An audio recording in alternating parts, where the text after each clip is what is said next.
नमस्कार दोस्तों। लोकसभा चुनाव बाद उत्तर प्रदेश की रिक्त हुई 10 विधानसभा सीटों पर उपचुनाव की तैयारी शुरू हो गई है। हालांकि इस उपचुनाव के तारीखों की घोषणा चुनाव आयोग ने अभी नहीं की है, लेकिन इसके पहले ही राजनीतिक दल इन सीटों पर रणनीति बनाने में लगे हुए हैं। यूपी की जिन 10 सीटों पर उपचुनाव होना है उनमें अयोध्या जनपद की मिल्कीपुर, अंबेडकर नगर की कटहरी, कानपुर नगर की सीसामऊ, मैनपुरी की करहल, अलीगढ़ की खैर, गाजियाबाद मुजफ्फरनगर की मीरापुर, प्रयागराज की फूलपुर, मुरादाबाद की कुंदरकी और मिर्ज़ापुर जनपद की मझवा विधानसभा सीट शामिल है। इनमें से 9 सीटों पर चुनाव विधायकों के सांसद चुने जाने और एक सीट कानपुर की सीसामऊ में सपा विधायक को सजा सुनाए जाने की वजह से उपचुनाव कराए जाएंगे। साल 2022 के विधानसभा चुनाव में सीसामऊ, कटहरी, करहल, मिल्कीपुर और कुंदरकी पर सपा ने जीत दर्ज की थी। वहीं फूलपुर, गाजियाबाद और खैर सीट पर बीजेपी ने जीत का परचम लहराया था। मिर्ज़ापुर की मझवा सीट पर बीजेपी की सहयोगी पार्टी निषाद पार्टी और मीरापुर सीट राष्ट्रीय लोकदल ने जीती थी। दोस्तों, इन 10 सीटों पर होने वाले उपचुनाव को उत्तर प्रदेश के मुख्यमंत्री योगी आदित्यनाथ ने अपनी प्रतिष्ठा से जोड़ लिया है। उपचुनाव के लिए मुख्यमंत्री योगी आदित्यनाथ सबसे अधिक पसीना बहा रहे हैं। उपचुनाव की कमान सीएम योगी खुद अपने हाथों में ले रखी है।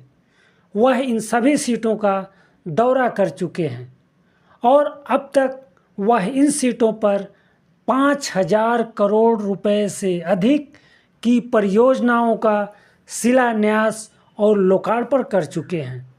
दोस्तों, इस साल हुए लोकसभा चुनाव में सपा कांग्रेस के इंडिया गठबंधन ने भाजपा और उसके सहयोगी दलों को तगड़ा झटका दिया।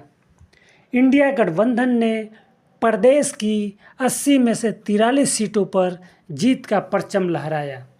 इनमें से सपा ने 37 और कांग्रेस ने 6 सीटों पर जीत दर्ज की है। इसके अलावा एक सीट पर आज़ाद समाज पार्टी की तरफ से चंद्रशेखर आज़ाद रावण सांसद निर्वाचित हुए हैं। लोकसभा चुनाव में भाजपा के अलावा अपना दल एस को रावर्ट्सगंज की एक सीट पर झटका लगा। निषाद पार्टी के प्रमुख डॉक्टर संजय निषाद के पुत्र और सुभाषपा प्रमुख ओम प्रकाश राजभर के पुत्र की करारी हार हुई। दोस्तों, इस करारी हार से भाजपा और उसके सहयोगी दल परेशान हैं। भाजपा उत्तर प्रदेश में अपना खोया हुआ जनाधार वापस लाने की हर संभव कोशिश कर रही है। दोस्तों, वर्ष 2027 में होने वाले विधानसभा चुनाव से पहले इन उपचुनावों को सेमीफाइनल माना जा रहा है। इसके लिए बीजेपी और इंडिया गठबंधन खूब तैयारी कर रहे हैं। दोनों दलों ने अपने चुनाव प्रभारियों की नियुक्ति कर दी है। खास बात यह है कि इस उपचुनाव को बसपा त्रिकोणीय बना रही है। बसपा प्रदेश में अपनी सरकार जाने के बाद पहली बार उपचुनाव लड़ रही है। बसपा सुप्रीमो मायावती अपने खिसकते जनाधार से परेशान हैं और अपना जनाधार बढ़ाने की कोशिश कर रही हैं। इस उपचुनाव में भी बीजेपी की सबसे बड़ी चुनौती सपा और कांग्रेस का गठबंधन ही होगा। दरअसल सपा प्रमुख अखिलेश यादव का पीडीए फार्मूला अर्थात पिछड़ा, दलित, अल्पसंख्यक काफ़ी कारगर साबित होता जा रहा है। वह इन समुदायों के मुद्दों को लेकर लगातार योगी सरकार पर आक्रामक हैं।